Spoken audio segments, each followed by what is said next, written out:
This is the Women Your Mother Warned You About podcast, sponsored by Sales Gravy. I'm Gina Trimarco, Master Sales Trainer and Director of Coaching Programs at Sales Gravy. Before we get started with this week's episode, I want you to go and check out Sales Gravy University. Sales Gravy University is the place where sales professionals and sales leaders from across the globe go to learn and upscale. And right now, if you're a brand new user and you've never used Sales Gravy University before, you can get your first course for free by using coupon code FREECOURSE when you go to learn.salesgravy.com. That's coupon code FREECOURSE when you go to learn.salesgravy.com. And hey, I've got several courses there that you can check out. So I hope to see you there. But let's go ahead and get started with this week's episode.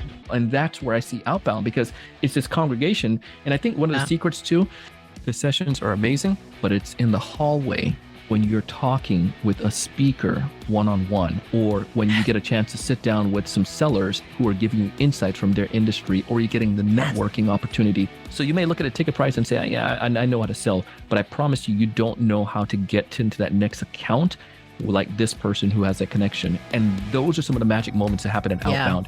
So I'm hungry for some Outbound. Let's go.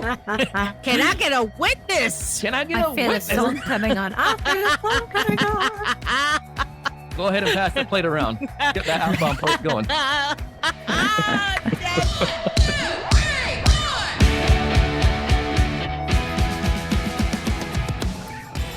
We are going to go ahead and get this show started. Welcome to the Women Your Mother Warned You About, brought to you by Sales Gravy. I'm Gina Trimarco, Master Sales Trainer and Coach at Sales Gravy, with my lovely British co-host who can jump in for herself. Susanna Gray-Jones. Susanna Gray-Jones, Master Coach and owner of Chime Search. Stop it. Stop it with trying to imitate my accent.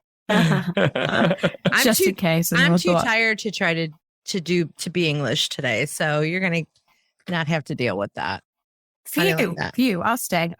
Okay, great, awesome. And it is late in the UK at this time that we are doing this, but you know what, we will do this at any time just to be here with Donald C. Kelly. Yeah, Donald C. Kelly in the house. Check out the energy. I love it. He's got such great energy. Welcome, Donald. Welcome back. Thank you. I'm absolutely grateful to be able to come back on a podcast. You know, usually people don't want to bring me back multiple times, but you know, the fact that you did, I'm like, okay, either one, I must have bribed them really well the first time, or two, they're desperate for, you know, someone. So I figured that probably there was a bribe that I did before. So, or three, it's your devilish smile. How's that? Oh, it's going to be one of those episodes. Okay, I'll protect you from her. I'll protect you. We have a lot of fun here. You got to. He's got a beautiful wife and a really beautiful child. I have no doubt. Gosh, I love seeing those pictures of you and your family. That child is just gorgeous. Thank you so much, man. Yeah, he's I think he knows it too. And I think he's getting to that point. He's 3 now, so he uses that. He's got some swagger. Fantastic. I've got a 3-year-old. I know all about that. So yeah. You're after the terrible twos. So somebody taught me a term. They said it's the 3 teens, and I was like, interesting. That there's like this little teenager now that they start to act like that, and but you know, it just turned literally the other day, Monday. So now we've been having some good interactions. The 3 teens started. Teenagers. Yeah. There you go. I love it. Well, last time you were here on the show with a different co-host, and now I've got a different blonde co-host. We got to know your story. I told Susanna to go listen to that episode. You were talking about your new book, which has since come out. It has. Thank you very much for helping me it was one of the first podcasts where we started talking about a book on. Yeah. Before that. So it was very, very grateful for that. And how has it gone since you've released the newest book, Sell Like a Mango? Yeah, I mean, it's been great from the standpoint we've been impacting a lot of folks. The numbers, I don't have the exact numbers. Our publishers, we have to do our meeting with them to get those details. But from what the interaction we've been seeing from social, from people purchasing it, I mean, there's opportunities that are coming across the globe. Like there's a team. I'll tell you a quick story. Yeah. And there's this gentleman that he Googled best sales podcast. So happy that we came upon it. Said, he clicked on mine because one of them, he kind of learned that we didn't have a book. Then he was like, as soon as I started listening, I realized you do have a book. He went ahead and got the book. He showed me physically a picture. I mean, on screen share, the book that he has, and there's so many tabs that he has in this book, and that notes that he's taken away. And anyways, we're doing a training with their team and another program, and then there's another guy sent me. He was on a vacation in Italy, was reading the book during that, and it's just kind of cool to see some of these impacts that you've been. You get from social, and there's countless others probably that have been reading that hasn't brave enough to share something. But it's been a good first book launch, and I'm stoked for that, and I'm excited for the next one because people are already asking for that. So I love it. Exciting. I love it. For those who have not listened to the last episode with you where we talked about that, can you give our listeners just kind of a quick recap or summary of what the book is about? Yeah, I grew up in Jamaica as a kid, and one of the things that I first started selling or tried to sell was mangoes because I figured people would want that. Many people around us were selling fruits. I mean, it's a readily available substance or product, and it's not like the fruits that we're getting are coming from, the United States or imported. It's the fruits that are grown right in your backyard or in the community or in, regions where you're from. But think about it. When you look at these, if you go to a street cart vendor in Jamaica or fruit street cart vendor, you see so many people selling the same exact product. How in the world can they make any money? What's going to separate one person from another? And that fascinated me. Fast forward when I came to the United States as a kid and eventually got into college later on in my life, my friends were like, you should go into sales. Got into technology sales, eventually SaaS and software. And the products that we were selling, I'm not going to tell you any lies, like the companies that we'd go up against, they were almost like selling the same thing in comparison. But what made one seller stand out? And the same principles that I saw when it came to selling a mango applied to sales training or books or cars or houses or software or cleaning services. People are going to have similar products or services as you.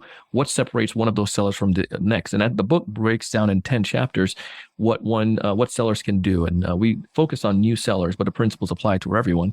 But sell it like a mango. Whatever you sell, whatever product or service you have, sell it just like people sell a mango. Same products. How do you distinguish that product? And it comes back down to that individual oftentimes. And it's a new seller's guide to closing more deals. So check it out. Love it. Love It's it. Love a it. marketing line, isn't it? Yeah. It's very memorable. Sell like a mango. Yeah. You've kind of got me thinking, do you think that, so if I can sell well, or someone can sell well in one industry, like for example, food, selling mangoes, can they sell in any industry in your opinion? Do you think a sales is like a formula?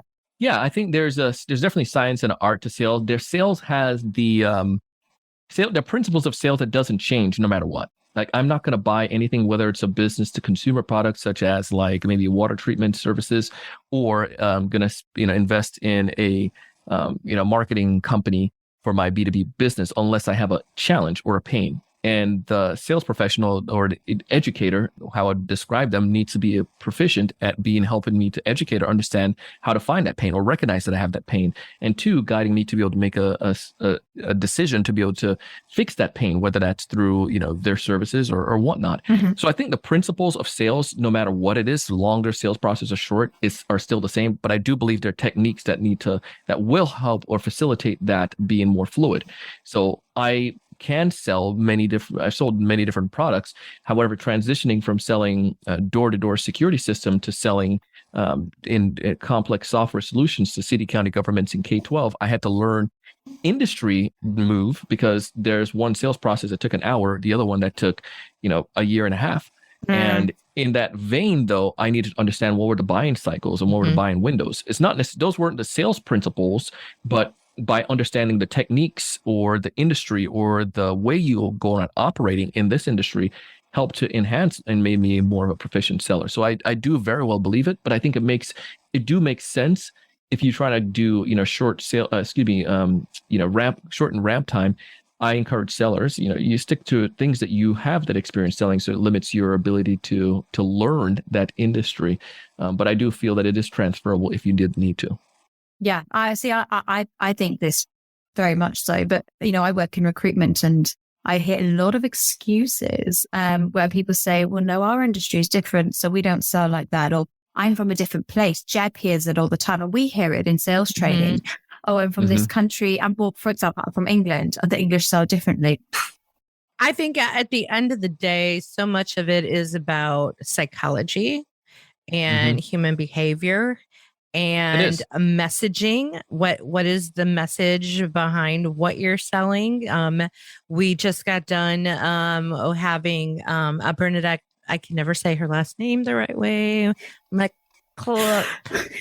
Just Bernadette. Bernadette. The Bernadette. How about that? She's gonna love that. The Bernadette. Now I've already forgotten my point, but so she was talking about storytelling, but also story catching, right? And understanding the story that you tell. And last time you were on the show, we also talked about, I grew up selling in a flea market at the age of 10, right? And why would you buy from a 10-year-old, especially when it comes to having keys made, right? Because my father was a locksmith and taught my brother and I how to cut keys. Like that in itself was, I think people were intrigued by, I want to see if this child can actually make a key. And you were doing the same thing with selling mangoes. Now, the other day, I don't know if you saw this, Susanna or Donald, I put this on Facebook because I'm always intrigued by children, which I do have a new course coming out called Sell Like a Child. That'll be an on-demand course. But I was driving by through my neighborhood and there's a kid out on the street and it's like a kind of an affluent neighborhood. And he's got his little lemonade stand up, right? And he's selling his lemonade. And I drove by, I'm like, another kid selling lemonade. Then I drove by again and I noticed his signage, which was lemonade, $1, free Oreo cookie. Ooh, come on. I turned around and flip that Yui. I flipped that Yui. I put on my hazards. I got my pocketbook out and I went out there and I'm like, I will have 2 lemonades, please. And he was just like such a shy kid. And I'm like, I love your sign. Yeah. He's like, oh, thank you. He's like, I only have 1 Oreo left. I said, but I'm buying 2 lemonades. He's like, wait. Oh, I found another one. Okay, these are the last 2 Oreo cookies. And I'm like, thank goodness, because I'm buying 2 lemonades and I want 2 Oreos. I got to tell you, I think this Oreo thing was really smart. Yeah. And he's like, thank you. I go, and by the way, you need to raise your prices. Yeah. And he goes, she had to get a tip in this. Well, I did tip him. I did give him extra. I gave him $3. And I said, because I'm like, you need to raise your prices. He's like, really? I said, definitely you can get $2. Yeah. And I drove away. Rinsing her neighborhood. But that was a differentiator, right? Like, it was. Nobody was offering Oreo cookies with their lemonade except this kid. I'm like, why wouldn't I want an Oreo cookie? Yeah. Yeah. It's so true. And I think the more I think about this, because I'm in recruitment and you probably see the same, Donald, so many companies are struggling to find salespeople. How many children can actually sell before Gina, I'm stealing Gina's work here, before we ruin the whole creativity and, they get confused with bad selling and they kind of lose it. Yeah.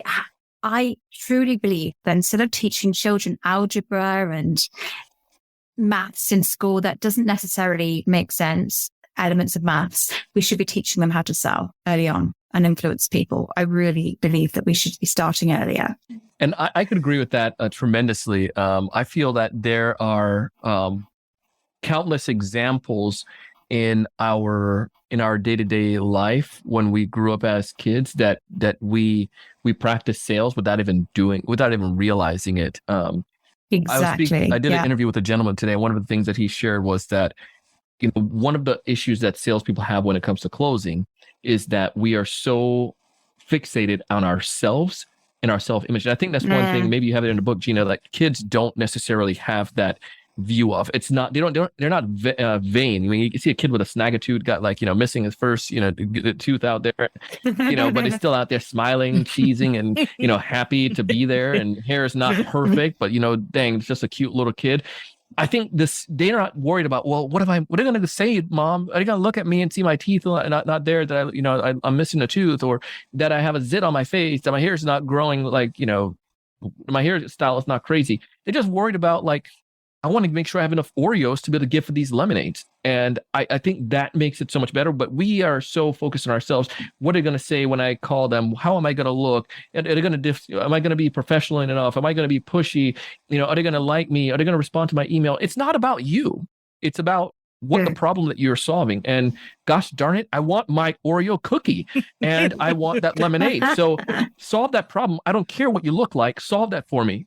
Well, big, I got to tell you, I had this moment of sadness when he said he only had one cookie left. Yeah. And I was like, but I'm buying 2 lemonades and I want 2 cookies. Like, what are you going to do to make it good? Like, I literally, like a grown adult, like, I don't think a cookie. And then he went and cried to his mommy and said, this woman was mean. The lady out there wanted a cookie. That's the last one I was going to eat, but she did give me a tip. You did change that kid's life, though. Think about it. He's grown up in an affluent area. He probably has opportunities, but think about how confident that kid is going to be now to go for what's the next product that he sells. If he's going to pull a Donald Kelly, I used to sell candy at school, but imagine if he goes and sell this product and says, I need to sell it for 50 cents or $1. But what if he says, you know what? Somebody told me before I should charge more. I'm going to sell my product for $2 or $2.50. You just help that kid to get some more money. You help him buy his first wheels. There you go. I mean, this is right. Coaching in itself, like coaching, like if we want to talk about sales coaching, this was a very practical everyday scenario with a kid. But if you could have seen the look on his face, look on his face was purely like, are you serious? Like you believe in me so much that you think I should raise the price? Like, how many times as salespeople we needed to hear that from someone? Yeah, I think a lot. I give an example. Can I tell you a quick story? I love your stories. Yeah, please. That's why you're here. TSC Studios is our podcast production studios that just came as a natural byproduct. It was about 5 years ago. One of our clients reached out to me and say, hey, there's a friend. And he was like, can you produce our podcast? I said, I'm a training organization. I don't do that stuff. He said, come on, man, you could probably do it. Let's help us. At least give me some ideas. So I sat down and gave him ideas at lunch. Later on, long story short, he sold me on the concept. I reached out to our production team and said, hey, do you guys have bandwidth? You want to take on more? So they said, yeah. So we started doing that for them. Later, we have 10 clients that we produce. TSC Studios produces the creative side of our business, and they create shows for other brands. But here's what happened, though. Client number 2, he said to me, can you tell me, how much you charge to produce an episode? And I told him our rates, and he was like, okay, I need you to say yes to both of these questions, and you have to agree to the first one before the second one. And he's like, I was like, all right. He's like, the first one is, the first one is you need to keep me at the same rate. And I was like, okay, because I'm thinking it was a good rate. And he's like, the second thing is you need to double or triple your price, what you're charging for producing. And I was like, what? And I listened to him, and he is the cheapest person on our service. And we have a Better Homes and Gardens, one of our clients, and what they pay for and what they came to the table with their investment, what they were willing to pay at the time was like, I was like, whoa, that's way, way more. But they saw the value. And obviously our team does a little bit more for them. But the point is that changed the game for me to realize, and even somebody's been doing this for a while, like because it's not my wheelhouse, right? Our wheelhouse is in the sales education concept, but not necessarily in those services. It's just something that I did as a means of generating, obviously business and, marketing for our work. But the point though, I needed that as well. Yeah. And I think there's so many people who do need that. And I think we get into our own blind spots. And I just interviewed a scientist, this writer, who's like a fascinating guy. He's talking about how reading and writing is not the same thing. We might think that the way, because we've been speaking a lot longer than we've been actually writing. And sometimes people try to write the way they speak, and you don't do that. And the thought that came with this notion, as we were having a conversation around this, around this idea, is like sometimes when we write, we know, there's a story that's being said, and a reader sometimes can finish the sentence of what they feel that it's saying without reading every single word on the paper. And I think that it's just because of the way that we are set up. So we like to have those memory. We like to have these ideas of, and we think this is the way that our world is, and everybody's world is exactly the same. So go back to the sales component. Everyone is going to feel that this is worth this much for them, and based on the way I see it. And oftentimes that's not the case. They value it a lot more or see more than I do. And if I limit to the way that I see things, I'm going to miss out all the time. And two, I'm going to live in a pretty boring world if I think that everybody's like me. I don't know if I make any sense with all of this, but. Yeah, to your point, I think we all need to hear it. And I heard it from Jeb actually probably two years ago, before I even joined Sales Gravy on a full-time basis.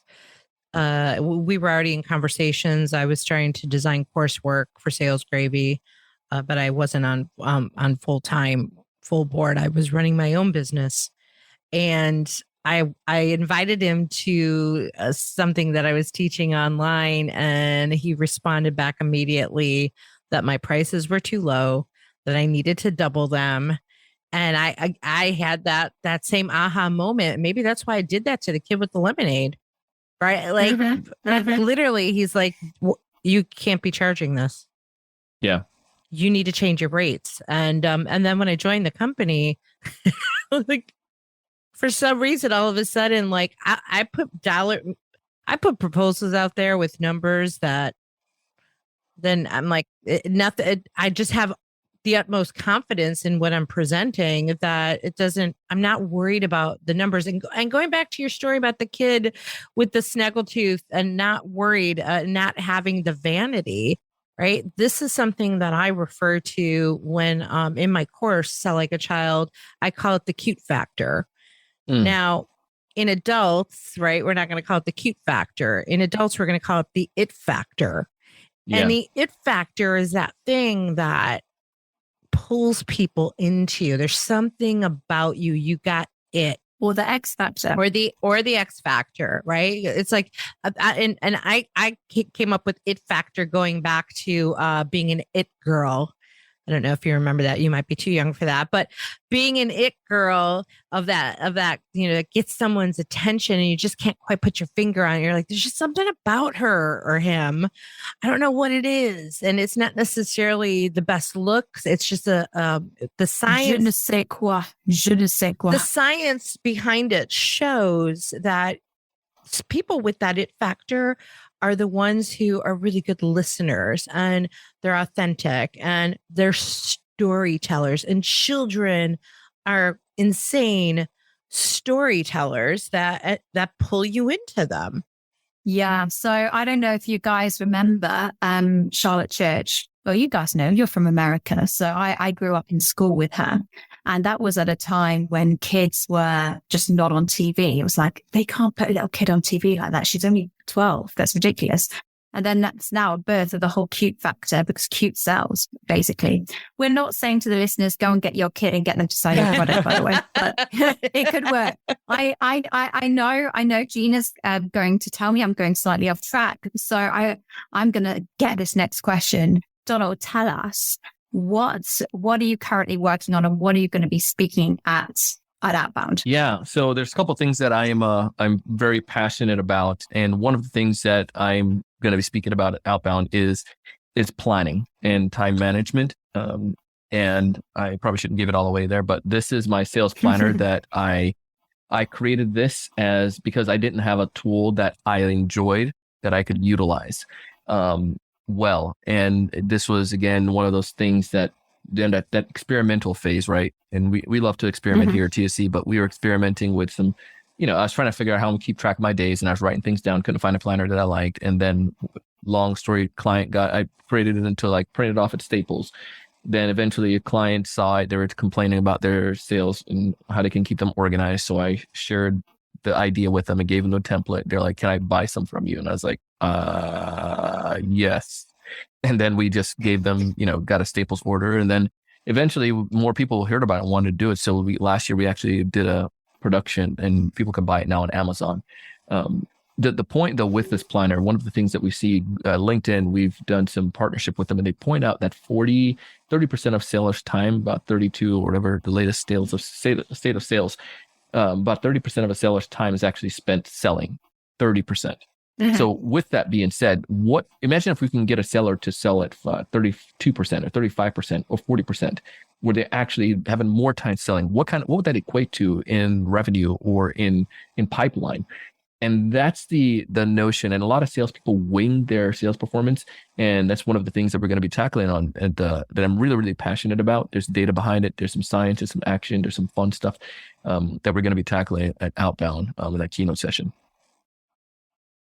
That sounds fascinating. I think I've actually looked up Sales Planner on Amazon, because like every salesperson out there, time management is something that comes up all the time. I've kind of had a bit of an aha moment recently. We've all been to the sales time management training. We do that training at Sales Baby, and it's absolutely phenomenal. But one thing I realized, I'm too slow. I mean, what on earth? Like, I've done this awesome time block. It looks really pretty. Just speed up, get that urgency. And you don't get that as much when you're not in an office, when you're working on your own. So are you going to include stuff about getting up to speed, getting that kind of energy going and things like that? Yeah, for sure. And I think there's, again, a couple of different scientific points that could come back through it in some gamification concept, which, maybe many of us are familiar with. But those are some of the things that I find. And go back to what you said, even if somebody is slower at doing something, a task, one of the things we track in ours is, number of tasks completed, but you may be great at, you get your 5, 10, you can do 15 tasks a day. Awesome. Maybe I'm going to do like 13 critical tasks, but are those tasks meaningful, right? As it's going to give me more opportunity to sell. And I think that's where we need to look at what's the potency of the task or the things that we accomplish. It's not so much about the number of it, but what's the result as a result from that, from those tasks and doing it. And I think what typically happens with salespeople is that we're not doing enough of the right task that can help us to see potency in the things we're doing. We're doing like a lot more administrative tasks or a lot more things that we use as means to distract ourselves from doing the more challenging task of doing outreach to a prospect or meeting with prospect or whatnot. And sometimes I think there are tasks that we're doing that are not in our wheelhouse. Definitely not. And we're spending time on it. And it takes us, maybe we're slow because it takes us longer to do because we either don't like doing it or we're not good at it. Yeah. And so those are opportunities to look at, how do I get someone else to do these things for me? Because there are things that I don't like to do and I let other people do them for me. And here's something that I feel like most salespeople, they think it's not possible. I think every sales professional should have an executive assistant. I said it. 100%. And here are a couple of reasons why. I mean, even if they don't go inside of your CRM, and I know there's proprietary, you say, our company don't allow that. And I get that. I understand that. But here's what I typically you can do. You can find someone in developing countries that might find that have the great skills or whatnot. Grateful for my exec. She is local.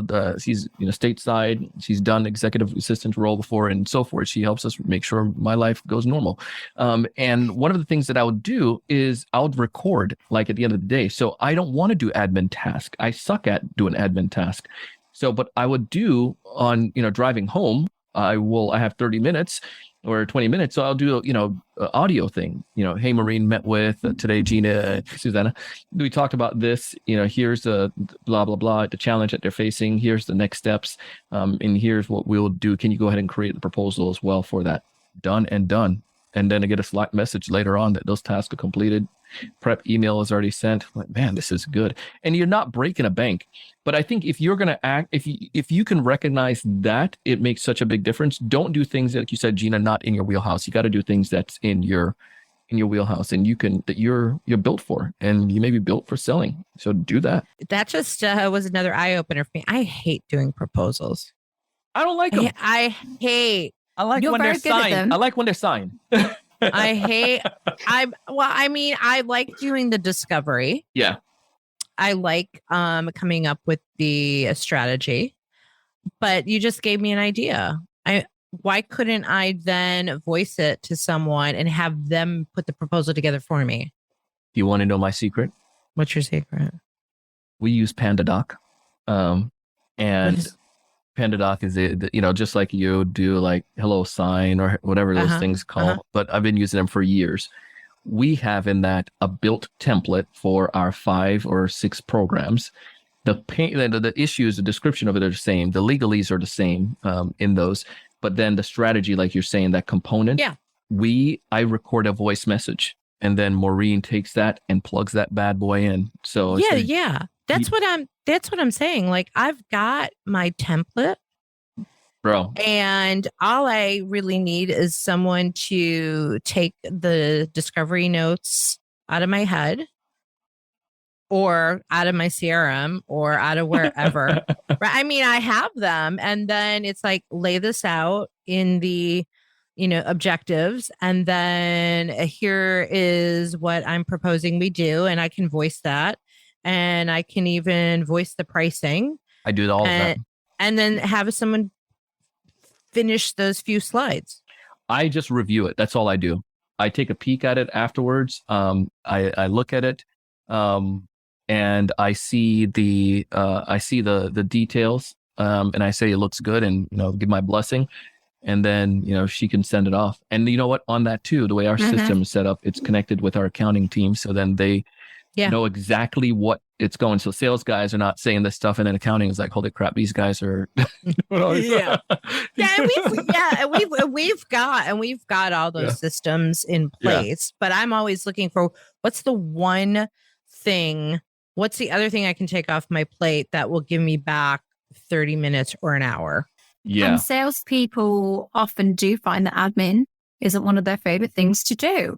I mean, I'm a shocking admin. My first ever sales job, they said, you're not going to be able to go out to a meeting, Susanna, because your desk is a mess. We're not going to let you go out to a meeting. So I was just like, oh my gosh, have I got to it wasn't even that messy, just, a nice little mess. And I was lucky enough to work and develop in a company where they were like, okay, admin's not Susanna's strong point. We're going to get her a resourcer to do that side and help her with that side of profile writing and all of that, so she can just sell what she does best. Now, I believe that there are many salespeople out there who leave sales because they have sales managers who favor admin or are busy fools, that they leave the profession because they're constantly being chastised for something that they're not doing. I've seen it happen. I see it everywhere. Why do you think that is, though? Why do you think that leaders do that? I know exactly why leaders do that. I think leaders do that because, and it sounds very negative, but I've seen lots of sales managers who used to be awesome salespeople. They get promoted to sales managers, and they think a lot of people think they have the right not to do sales calls anymore. But they can just get busy doing admin. They might not have a good manager, or they might be promoted there above sales calls. We've seen it. We've all seen it. And they get very busy doing their own admin. So the admin becomes their strength. And then they start picking on the salespeople for the admin that they're not doing. Ooh. It's so familiar. Girl, if I could drop my mic, I would drop the mic. That's exactly why I feel the same way. We're working with a client in Germany, and one of the challenges that they have is the salespeople not updating the CRM, especially senior sellers. When we come back to it, one of the issues that we saw was the sales team is not doing it because they don't see the reason why.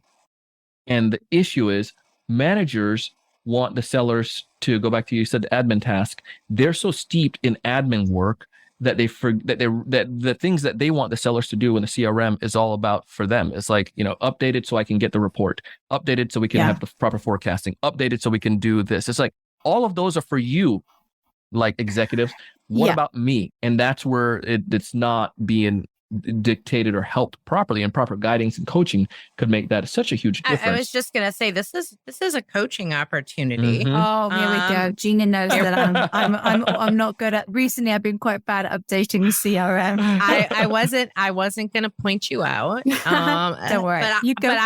I may have once or twice say, Susanna, please update the CRM. She's doing to me what Jeff does to her. Jeff was like, hey, what's going on here? She's right. And that's the thing. Like, I'm not putting my hands up and saying, oh, I don't have to update the CRM. I'm a salesperson. Absolutely not. Yeah. I need to. But if you hold on 1 second, because if you're going to enjoy this for a moment.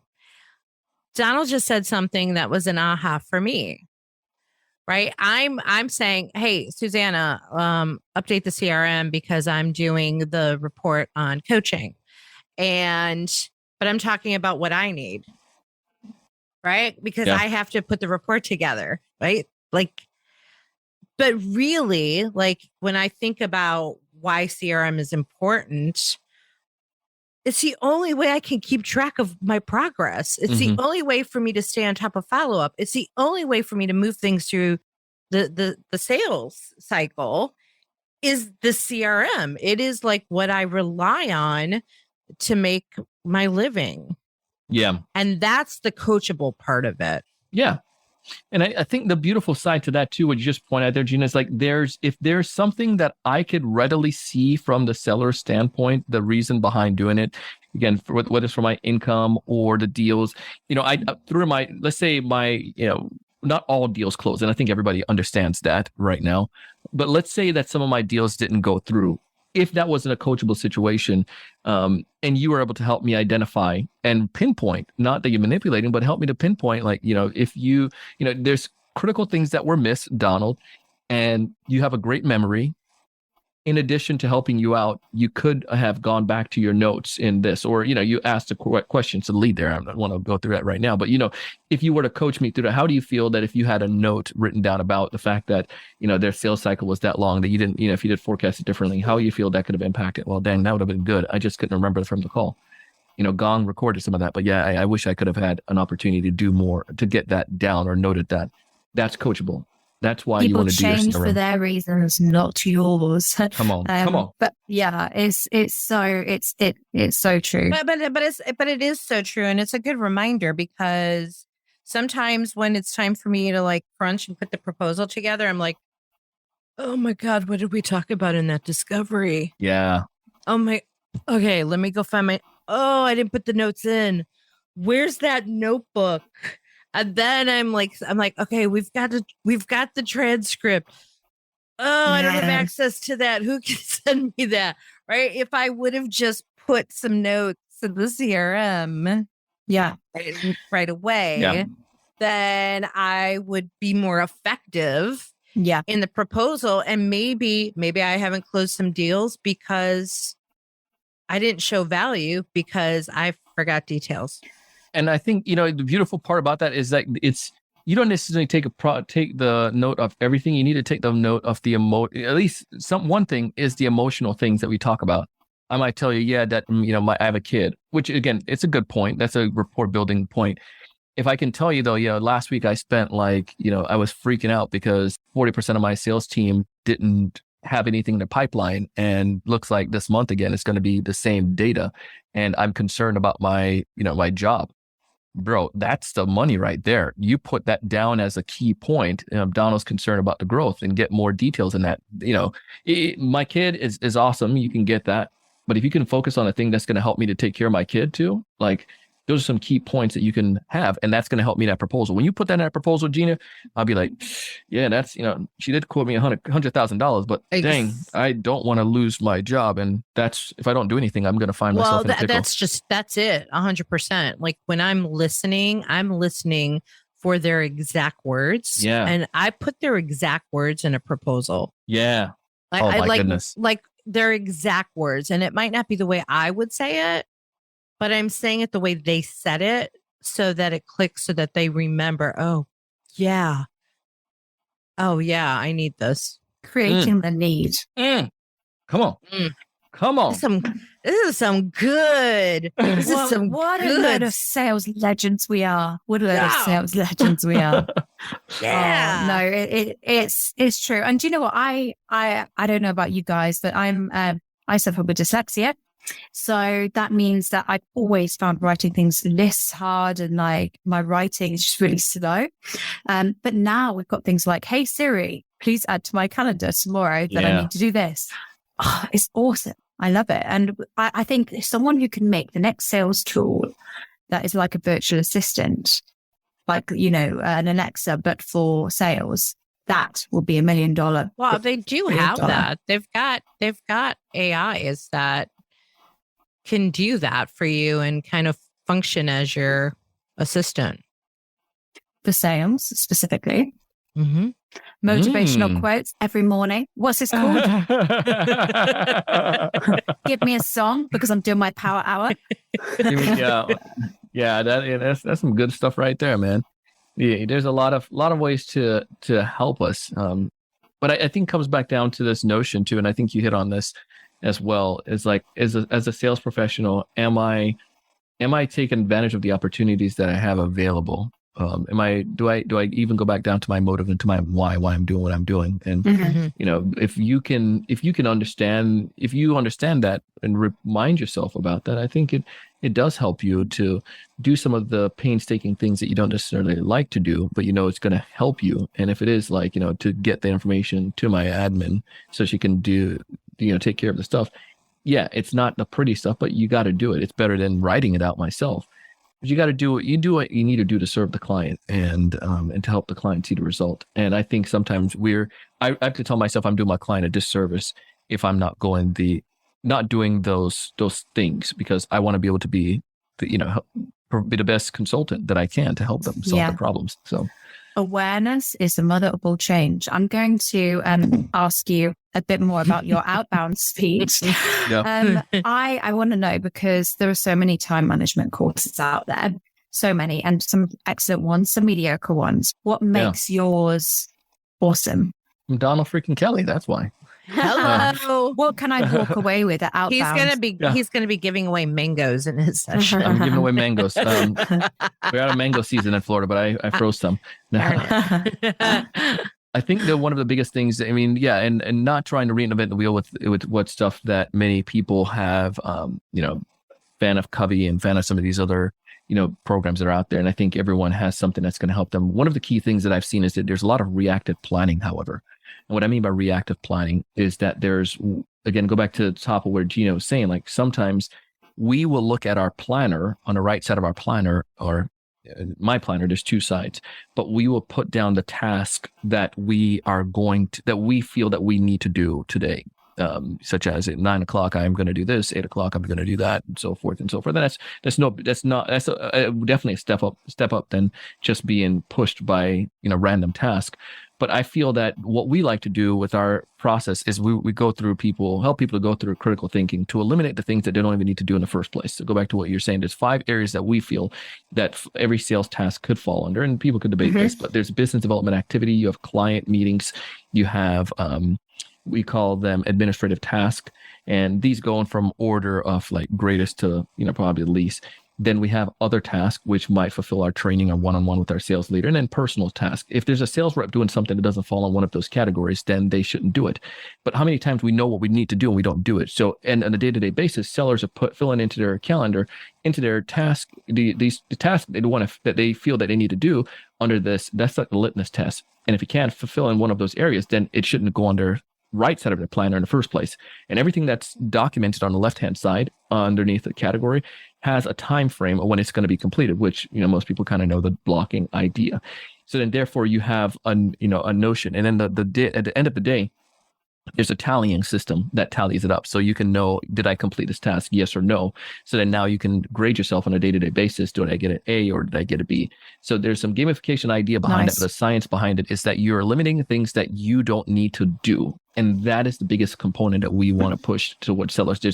And when you start looking at the data and you start looking at the number of tasks that sellers complete you can start top performers are completing. You could start to realize that if I just have my sellers do these things, it's going to help them out. So when you come to this session, we're going to share with you some of those things that that you should be doing that typically we see top performers are doing over and over and over. That's helping them to continue to have remarkable success. So remarkable. And hey, listeners, if you want to come to Outbound, well, why even say if? You should be at Outbound. When you come to Outbound in September, the third week of September, outboundconference.com is the place you want to go to get your ticket. 100%. Everyone in sales should be there, virtually or in person. So check that out at outboundconference.com and get some more of Donald T. Kelly. Can I share one thing about that? Evangelize about Outbound. Here's what I've come to realize. Like there's, Susanna, maybe you mentioned this, but the idea of that continual education. Did you say that? If not, just take credit. Okay. So the continual education, like that always improving on yourself. I find that sales is one of those things that we tend to feel is the oldest profession in the world, which is remarkable in so many different ways. However, it's one of those more, it's one of the most disrespected profession, I would say, one of the most in the world. And because of this notion that salespeople or individuals might prescribe that it's only can be done by the gift of gab. It's only can be given by, Mother Nature or God. And that's how I make a great seller. Or it's one of those things that I have to do by activity. I'm sure somebody said that about counting before. Like, counting is not that difficult. Like you if you don't know how to count, then you're an idiot. If you don't know how to sell, then you're an idiot. But think about it. Why do we have generally accepted practices when it comes towards, the financials? Or why do we have understanding about like being a certified black belt when it comes toward logistics and, operations? But when it comes towards sales, why don't we have that continual education? Because the way that we sell last year compared to the way we sell right now is evolving. And if this is a profession that is the most important profession in the world, I mean, one of the oldest profession in the world, and I would say in the business world, and I'm going to say the most important role in any organization, if this is the case, that's selling and bringing net new business into the organization, why would I not want to fine tune that and be a well-oiled machine? How much can I say that I truly know about selling that I'm going to eliminate the idea of learning from some of the best in the world? And that's where I see Outbound, because it's this congregation. And I think one of the secrets too, the sessions are amazing, but it's in the hallway when you're talking with a speaker one-on-one, or when you get a chance to sit down with some sellers who are giving you insights from their industry, or you're getting the networking opportunity. So you may look at a ticket price and say, yeah, I know how to sell, but I promise you don't know how to get into that next account like this person who has that connection. And those are some of the magic moments that happen in Outbound. So, I'm hungry for some Outbound. Let's go. Can I get a witness? Can I get a witness? I feel a song coming on. I feel a song coming on. Go ahead and pass that plate around. Get that Outbound plate going. Yes. Pass the plate. But you're so on the money. Like, I remember last year during during the mastermind. So if you had a VIP ticket and you got to go to the mastermind, like we sat there, Rachel and I, my past co-host, we sat there watching Victor and Anthony, and we sat there in awe watching them do this intimate mastermind group. And we were just like so drawn in by their brilliance. And it's what I find so cool about Outbound is that you have all this brilliance in the room, and yet we're all inspired by each other's brilliance, which makes it even cooler. So like you kind of idolize someone and you're like, oh, okay, they're kind of just like me, sort of. They're just in a different sphere of how they do things. And they, like you said, different experience that they bring to the table. So it is that hallway stuff going on. And I got to tell you, and I don't try to sell this, but I'm going to sell it. I love the VIP experience at Outbound. I think it's so worth it. I had a client call me and say, listen, don't sell it to me, but should I do it? And I'm like, I'm not going to sell it to you, but you should do it. Like I would buy it if I wasn't buying it. Yeah. Yeah, it is. It was. I think I'll tell you one of those things. The VIP dinner, and I met Jeb before. Did I meet him in person? No, via the podcast, like for a number of years. And Anthony, I just idolize his stuff as well. And then I met him on the podcast, and I was so nervous. You go back and watch that episode. I was like freaking out, and but speaking with him was so down to earth, and I'm just still like, oh, maybe he was just so nice just because it was just a podcast. I don't know him, I know him. He's genuinely lovely, isn't he? Yeah, so lovely. And when I got a chance to meet him in person, it was the embodiment of what I saw with all of the speakers, because of the the type of caliber of folks they bring. They were all just like that. There was no ego. Yeah. There was ground, down to earth, and they were willing to give you the farm if it's going to be able to help you to improve. And great investment. Love it. All these sales gods and goddesses will be in one room. It's going to be awesome for us to all be back together. But I know Susanna is chomping at the bit here to do her special end of the show. I don't know what she's going to do today. What are you doing? What are you doing today, Susanna? Stop pretending you don't know. I always do this. Sometimes you surprise me. I don't know. I don't know what's going to happen. I know there's a lot of trust bringing me on as a co-host, but the thing we're going to do today is like truth or dare, but truth or quiz. So you've got to decide whether you want to give me a truth. Truth. Oh, are you sure? Are you sure? Truth. Look at him. He's so fierce. Look at him. Let's go. Okay. Something that nobody else knows about you. Or, your wife can know, that's okay. But something that you're going to tell our audience. You've done this podcast stuff before. You've done the keynote speaking, but what can you tell us today on Within Your Mother Warned You About that nobody else knows? All right. There's a couple things that I would probably go back to. I've shared one of them, and I think that was readily known. So at least if not readily known, I won't share it too much. I've shared it already, so that one would be lame. But it's about fish. I grew up in Jamaica and South Florida, and I don't like seafood. So I live here in South Florida, don't like seafood. But I was like a pretty lame one. But I would say it wasn't lame. The one that most people don't know is, and I'll tie it to sales. I almost quit sales. And I never tell people about this because obviously, you got to go through the process, but I had gotten into working at, came back from school. I did B2C sales in college, started doing some B2B. Then I came back home, was working with my first gig, my family friend's company. They were building out their sales and they brought me in, they recruited me out of school, and it was great for a while. And the company started to fall apart. A company, but there was a lot of like red tape that came from the government because they're highly regulated. And then I was doing an admin task role, not sales role. And then I got wooed by another company to go and work with them. And then I didn't read the signs. And 6 months later, this company was on the verge. They put us all in the conference room and said, hey, we're closing out of business. And I didn't quite know what to do with that. So I'm like thinking I just came out of college. I've been out for a year. I have 2 jobs and I have nothing to show for it. And this is horrible. And there was an opportunity to go to Walmart.